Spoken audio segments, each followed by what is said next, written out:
సంపదను సృష్టిస్తాను అని చెప్తున్న ముఖ్యమంత్రి చంద్రబాబు నాయుడు రాష్ట్ర సంపదను దోచుకున్నారు అని వైసీపీ ఒంగోలు అసెంబ్లీ సమన్వయకర్త చుండూరి రవిబాబు ఆరోపించారు. కరవది గ్రామంలో నిర్వహించిన ఒంగోలు రూరల్ మండల పార్టీ విస్తృత స్థాయి సమావేశంలో మండల పార్టీ అధ్యక్షులు మన్నే శ్రీనివాసరావు అధ్యక్షతన జరిగిన బాబు షూరిటీ మోసం గ్యారెంటీ కార్యక్రమంలో ఆయన ముఖ్య అతిథిగా పాల్గొన్నారు. ప్రజల ప్రాథమిక అవసరాలను తీర్చడంలో ప్రభుత్వం వైఫల్యం చెందిందని చుండూరు రవిబాబు విమర్శించారు. కూటమి ప్రభుత్వం విద్యను వైద్యాన్ని వ్యాపారంగా మార్చాయంటూ మండిపడ్డారు. కూటమి మోసాలను ప్రజలు గమనిస్తున్నారంటూ రానున్న ఎన్నికల్లో ప్రజలే తగిన బుద్ధి చెప్తారంటూ అన్నారు. ప్రభుత్వ మోసాలను వైసీపీ శ్రేణులు ఇంటింటికి తీసుకువెళ్లాలంటూ ఆయన కోరారు. ఈ కార్యక్రమంలో ఎంపీపీ లంకపోతు అంజిరెడ్డి, జిల్లా ఉపాధ్యక్షులు చుంచు రామకృష్ణ, బొట్ల సుబ్బారావు, వైవి గౌతమ్ అశోక్, పాలడుగు రాజు, నగిరికంటి శ్రీనివాసరావు, హౌసింగ్ బోర్డు చిన్న, భూమిరెడ్డి రమణమ్మ, వాణి, మరియమ్మ, మేరీ, ప్రసన్న, రజని, గ్రామ పార్టీ అధ్యక్షులు ప్రసన్న కుమార్ రెడ్డి, సర్పంచ్ కోటేశ్వరరావు, ఆదిశేషయ్య, అయ్యప్పరెడ్డి తదితరులు పాల్గొన్నారు.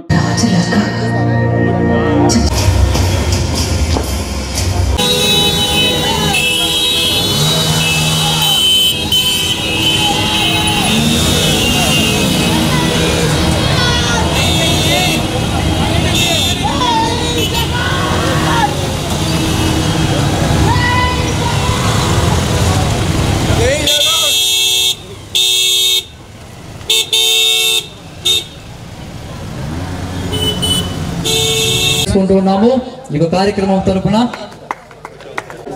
నిలబడ్డ వాళ్ళు దయచేసి కుర్చీలో కూర్చోనండి. ఆశాష గారికి, సింతయ్య గారి Palem Karwal society president hybrid గారికి, నాయకులందరికీ అందరికీ నమస్కారాలు. బొకే ఎత్తి సత్కరిస్తూ కోరుతున్నాము. అలాగే చుండూరి బాబన్ గారిని పార్టీ కండువాతో అలాగే చిన్ని శాల్వతో కూడా సత్కరించవలసిందిగా. అలాగే నెక్స్ట్ ఉలిచి ఎంపీ సీనన్న గారు, కిల్లర్ సీనన్న అంటారు అన్నారా అందరు కూడా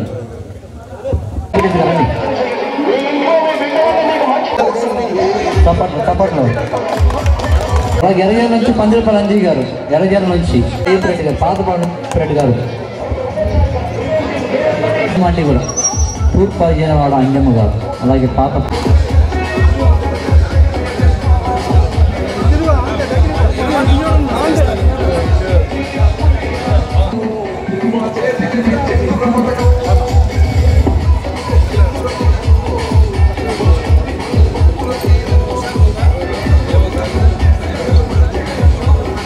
అయిపోయిన తర్వాత క్రిస్టియన్ యూత్ విజయ్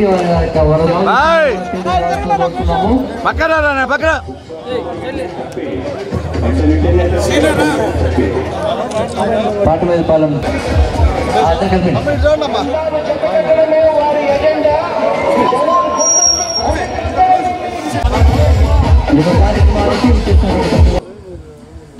మనం ఈరోజు కార్యక్రమం బాబు షూరిటీ మోసం గ్యారంటీ అని ఈ పథకం అంటే ఆయన పథకం పెట్టాడు. మనకు ఆ రోజు ఏమన్నా ఇటువంటి మేనిఫెస్టో ఇచ్చాడు, మీ అందరికీ ఉండి ఉంటుంది. ఇట్లా వాళ్ళు ఇళ్ళ తిరిగి ప్రచారం చేశారు. బాబు షూరిటీ భవిష్యత్ గ్యారంటీ అని చంద్రబాబు నాయుడు, పవన్ కళ్యాణ్ వీళ్ళిద్దరు సంతకాలు పెట్టారు. మేము ఇచ్చే హామీలన్నిటికీ నోటి మాట కాదు, బాండ్ లాగా సంతకాలు పెట్టారు. మళ్ళీ ఆ సంతకాలు కూడా చంద్రబాబు నాయుడు మీద అపనమ్మకం ఉంటుంది కదా. ఒక హామీ ఇస్తాడు, దానికి ఏదో ఒక కొర్రి పెట్టి ఒక మెలక పెట్టి పోయినసారి కానీ రుణమాఫీ అని చెప్పి ఒకేసారి రుణమాఫీ అతను మనం అందరూ ఎదురు 5 ఏళ్ళు వేసినట్టు వడ్డీ కట్టినట్టుగా డాక్రా మహిళలందరినీ మోసం చేసినట్టుగా నమ్మరేమోనని ఏ కండిషను లేకుండా హామీ అమలు చేస్తానని చెప్పి ఇంకో సంతకం పెట్టి ఇంకో పత్రం ఇచ్చాడు. అంటే ఇంకా ఒకసారి అబద్ధాలు చెప్పటం, ఇంకోసారి హామీలు చెప్పటం, ఆఖరికి సంతకాలు పెట్టి ఇవ్వటం, అయినా మోసం చేయటం. ఈ రాష్ట్రంలో ఏ రాష్ట్రంలో అయినా, ఈ రాష్ట్రంలో కాదు, ఒక నాయకుడు మాట చెప్తే ఆ మాట నెరవేర్చలేకపోతే సిగ్గుపడాలి. ఏ మాత్రం సిగ్గు లేకుండా అంటే నిన్న చెప్పిన అబద్ధం ఈరోజు మనకు గుర్తుండదని నిస్సిగ్గుగా మాట్లాడగలుగుతున్నారు ఈ కూటమి నాయకులు. ఇప్పుడు ఎన్టీ రామారావు పేరు గుర్తుకొస్తే మనకి ₹2 కిలో బియ్యం అని, పక్కా ఇళ్ళని, కూడు గుడ్డ నీడని ఆయన నాదం మనకు గుర్తుకొస్తుంది. తర్వాత కొన్నాళ్ళ తర్వాత రాజశేఖర రెడ్డి గారి యుగం వచ్చింది. మనం ఆ రోజు ఎవరైతే చదువులకి, వైద్యానికి, హాస్పిటల్కి ఖర్చు భరాయించలేక, పొలం అమ్ముకోవాలంటే పొలానికి కూడా విలువ లేక, ఎవరికైనా గుండె జబ్బు వస్తే అది చూయించుకోలేక పిల్లలకు చెప్పకుండా చనిపోతేలే అని చెప్పి ప్రాణం వదిలేరు తప్ప హాస్పిటల్కి పోలా. ఆ రోజు గుండె ఆపరేషన్ 3.5-4 లక్షల రూపాయలు, పొలం ఖరీదు 50,000 రూపాయలు. అంటే ఒక మనిషి గుండె ఆపరేషన్ చేసుకుని బతకాలంటే 10 ఎకరాలు 8 ఎకరాలు పొలం అమ్మాల. అదే ఆ విషయం చెప్తే ఇంట్లో వాళ్ళు బాధపడతారేమోనని చెప్పి చెప్పకుండా ప్రాణం వదిలే పరిస్థితులు. అదేవిధంగా పిల్లలు చదివించాలంటే, ఇంజనీరింగ్ చదివించాలంటే 2-2.5 లక్షల ఫీజులు. రాజశేఖర రెడ్డి గారు రాకతరికి 2.5 లక్షల ఫీజులు అంటే ఎకరం పొలం 50,000. 5 ఎకరాలు అమ్మితే కానీ వాడిని అసలు ముందు కాలేజీలో చేర్చలేదు. ఇంకో 4 ఎకరాలు అమ్మితే కానీ వాడు 4 సంవత్సరాల ఎడ్యుకేషన్ పూర్తి కాదు. ఈ స్థితిలో రాజశేఖర రెడ్డి గారు వచ్చి అందరికీ ఉచిత వైద్యం, అందరికీ ఆపరేషన్లు ఉచితం, అందరికీ చదువులు ఉచితం చేయటం అంటే ఎంత గొప్పతనం ఒకసారి మనం ఆలోచించుకోవాలి. ప్రాథమిక అవసరాలు ప్రభుత్వాలు తెచ్చాల్సి విద్య, వైద్యం. చంద్రబాబు నాయుడు గారి ప్రభుత్వంలో మనందరికీ తెలుసు, స్కూళ్ళల్లో ఉన్న పంతులని మన రెవెన్యూ వాళ్ళు చేయాల్సిన పనులకన్నిటికీ ఇళ్ళమ్మడి సర్వేలు అని చెప్పి రెవెన్యూ వాళ్ళు వీఆర్ఓ చేసే పనులకి బడి పంతుల్లో పంపుతుండేవాడు. పిల్లల్ని ఏమన్నా మానవహారాలని, అంటే ఇప్పుడు ఈ పిల్లలకి తెలిసి ఉంటుంది, ఇప్పుడున్న యువకులందరికీ చిన్నప్పుడు తెలుస్తుంది, మానవహారాలని చెప్పి రోడ్లమ్మడి నిలబెడుతుండేవాడు. ఆయన జన్మభూమి కార్యక్రమం మానవహారాలని ఆయన పబ్లిసిటీ కోసం పిల్లలు రోడ్ల మీద నిలబెడుతుంటే స్రోదప్పి పడిపోయి, ఎండకి స్రోదప్పి పడిపోతుంటే, పంతుళ్ళు స్కూల్లో లేకపోతుంటే పిల్లలందరూ తప్పనిసరి చదువులు రావాలంటే తప్పనిసరిగా కాన్వెంట్లకు పంపాల్సిన పరిస్థితి ఏర్పడింది. అక్కడి నుంచి ప్రైవేటు దోపిడీ స్టార్ట్ అయింది. నారాయణ, చైతన్య కాలేజీలు లాంటి కార్పొరేట్ కాలేజీలు చిన్న పుట్టిన బిడ్డ దగ్గర నుంచే 50,000 నుంచి 4 లక్షలు ఇప్పుడు ఇవాళ హైదరాబాద్లో అయితే 4-5 లక్షలు పుట్టిన బిడ్డకి వాళ్ళు ఏబిసిడీలు స్టార్ట్ అయ్యేది.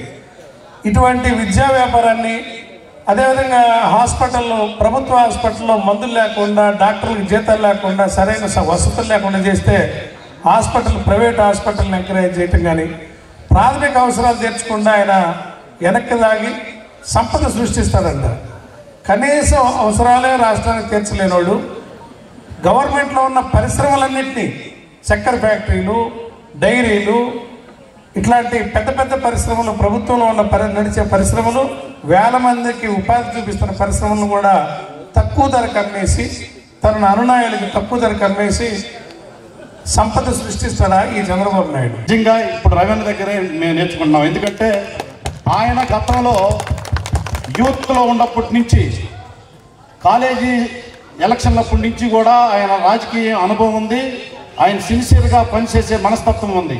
అందుకనే మన జగన్మోహన్ రెడ్డి గారు ఎవరైతే యూత్గా మంచి వర్క్గా చేస్తారని చెప్పినని మన రవణని ఎన్నుకోవటం, అదేవిధంగా ఒంగోలు మండలంలో జడ్పీటీసీగా రవణ భార్య గారిని, కోమలేశ్వర గారిని ఆ రోజు టికెట్ ఇస్తే మనకి ఈ మండలంలో 62% ఓట్లతోటి మనం గెలిచాం. రాబోయే రోజుల్లో ఆయన రేపు ఎమ్మెల్యేగా పోటీ చేస్తున్నాడు కాబట్టి రాబోయే రోజుల్లో మన ఒంగోలు మండలం తరఫున మనందరమీ కష్టపడి పనిచేసి ఆయన్ని ఎలక్షన్లో గెలిపించుకోవాలని నాయకులకి, కార్యకర్తలకి అందరికీ మనవి చేసుకుంటున్నా. ఎన్నికల్లో మనం ఓడిపోయిన తర్వాత ఈ నియోజకవర్గంలో మన పరిస్థితి ఆగమ్య గోచరంగా ఉంటే అప్పుడు మన జిల్లా నాయకులు బూచేపల్లి శివప్రసాద్ రెడ్డి గారు, రాష్ట్ర పెద్దలు గౌరవనీయులు పూజ్యులు వైవి సుబ్బారెడ్డి గారు, అలాగే చెవిరెడ్డి భాస్కర్ రెడ్డి గారు, వీరందరూ కూడా ఇక్కడ ఒక దమ్మున్న నాయకుడు కావాలి. నియోజకవర్గంలో కార్యకర్తల్ని టీడీపీ పార్టీ వారు ఇబ్బంది పెడుతున్నారు, వీరికి ఏ కష్టం వచ్చినా నిలబడేటువంటి నాయకులు కావాలని నిర్ణయించి ఆ రోజు మన అన్న చుండూరు రవిబాబు గారిని నిర్ణయించి సమన్వయకర్తగా పంపడం జరిగింది. వీరికి ఎన్నుదన్నుగా ఒంగోలు రూరల్ మండల అధ్యక్షుడు మన్య శ్రీనివాసరావు గారు కానీ, కొత్తపట్నం మండల అధ్యక్షుడు లంగపోత ఎందిరెడ్డి గారు కానీ అన్ని విషయాల్లో పనిచేస్తున్నారు. వీరందరూ కూడా మనం ఒకసారి గట్టిగా చప్పట్లతోటి ధన్యవాదాలు తెలియజేద్దాం. అలాగే ప్రకాశం జిల్లా బీసీఎల్ తరఫున ఈ కార్యక్రమానికి ఇచ్చేసిన మీ అందరికీ కూడా ధన్యవాదాలు తెలియజేస్తా ఉన్నాను. ముఖ్యంగా బాబు షూరిటీ భవిష్యత్ గ్యారంటీ ఈ నినాదంతో ప్రతి ఒక్కరు కూడా బాండ్లు ఇచ్చి సూపర్ 6 హామీలతో ప్రజల్ని, ముఖ్యంగా బడుగు బలహీన వర్గాల్ని, బీసీల్ని, ఎస్సీల్ని, ఎస్టీల్ని, మైనార్టీల్ని మోసం చేసి ఒక కూటమితోటి ఒక దుష్ట చతుష్టయం, ముఖ్యంగా చంద్రబాబు నాయుడు, లోకేష్, పవన్ కళ్యాణ్, అలాగే అప్పటి బీజేపీ రాష్ట్ర అధ్యక్షులు పురంధేశ్వరి గారు కలిసి ప్రజల్ని వంచి అధికారంలోకి వచ్చారు. మనము ఒక మోటార్ సైకిల్ లోన్ తీసుకోవాలన్నా, ఒక ట్రాక్టర్ లోన్ తీసుకోవాలన్నా, ఒక ఇంటి నిర్మాణానికి మనం లోన్ తీసుకోవాలన్నా ఆ వ్యక్తికి షూరిటీ పెడతాం గ్యారెంటీగా. మరి ఆ వ్యక్తి ఆ లోన్ కట్టకపోతే బ్యాంకులు కానీ, ఆ ఫైనాన్స్ సంస్థలు కానీ షూరిటీ పెట్టిన వాళ్ళని నిర్బంధిస్తాయి. అది కట్టకపోతే వీళ్ళ ఆస్తులు స్వాధీనం చేసుకోండి. మరి వీళ్ళు షూరిటీ అని, గ్యారెంటీ అని ఎన్ని పథకాలు ఇచ్చి ఒక్క పథకం కూడా అమలు చేయాల. ఉచిత గ్యాస్ ఎవరికి ఇస్తారో తెలియదు. అలాగే నిన్న తల్లికి వందనం మనం 80 లక్షల మంది మహిళలకు వేస్తే వీళ్ళు కేవలం 40 లక్షల మందికి ఎవరి అకౌంట్లో వేశారో, ఎక్కడ పడుతున్నాయో అన్ని కొర్రీలు పెట్టి తల్లులను ఇబ్బందులు పెట్టి తల్లికి వందనం వేశారు. అలాగే ఉచిత బస్సు, అది ఫ్రీ బస్సు అనేది ఒక తుస్సు పథకం. అలాగే వీళ్ళు చెప్తా ఉన్నారు సూపర్ 6 గురించి ఎవరు మాట్లాడొద్దు, మేము అన్ని పథకాలు ఇచ్చేసాం, వారికి మందమని చంద్రబాబు నాయుడు గారు ఈ రోజు అంటున్నారు. ఆరోగ్యమే మహాభాగ్యం అంటారు, కానీ ఆరోగ్యాన్ని నమ్మకంగా కాపాడే స్థానం ఎక్కడ? ఇది ఒంగోలులో మీకు దగ్గరగా మన Venkataramana nursing home private limited. Caring your life 54 ఏళ్ల విశ్వాసంతో ఇది ఒక హాస్పిటల్ కాదు, ఇది ఒక విశ్వాసం. 3 తరాలుగా వేలాది కుటుంబాలను ఆరోగ్యంగా నిలిపిన ఆదరణ. మా నిపుణుల వైద్య బృందం మా దగ్గర అనుభవం కలిగిన బృందంలో అందించే సేవలు neuro surgery, general medicine, diabetes, pulmonologist, general surgery, ophthalmology, urology, orthopaedic, ENT, paediatrics, dental surgery, anaesthesiology, gynaecology, cardiology, emergency మరియు క్రిటికల్ కేర్. ఒంగోలులో ఆరోగ్యానికి ఒక కొత్త శకం ప్రారంభమవుతుంది. వెంకటరమణ ఐ హాస్పిటల్ ప్రారంభించబడింది. కంటి ఆరోగ్యానికి ప్రత్యేక పరిష్కారంగా ప్రభుత్వ ఉద్యోగులు, రిటైర్డ్ ఉద్యోగులు మరియు వారి కుటుంబ సభ్యుల కోసం ఈహెచ్ఎస్ ద్వారా వైద్యం. క్యాష్లెస్ సేవలు మెడియాసిస్, స్టార్, జీహెచ్పీఎల్, ఆదిత్య బిర్లా, బజాజ్ అలియన్స్ మరియు ఇతర ప్రముఖ హెల్త్ స్కీమ్లు అందుబాటులో ఉన్నాయి. ఆరోగ్యశ్రీ, డాక్టర్ ఎన్టీఆర్ వైద్య సేవా నిధి అందుబాటులో ఉన్నాయి. చిరునామా ఆర్టీసీ బస్టాండ్ ఎదురుగా, Kurnool road, Ongole. Phone number 08592282623, cell number 9100679099. Eye hospital number 9866484770. Website www.venkatramanarsinghome.com. Facebook www.facebook.com/pkrnh. Venkataramana nursing home, 3 తరాల విశ్వాసం, నూతనతతో కూడిన సేవ. మేము కేవలం చికిత్స చేయము, మేము శ్రద్ధ వహిస్తాం, పరిరక్షిస్తాం. సేవ చేయడం మాకు ధ్యేయం.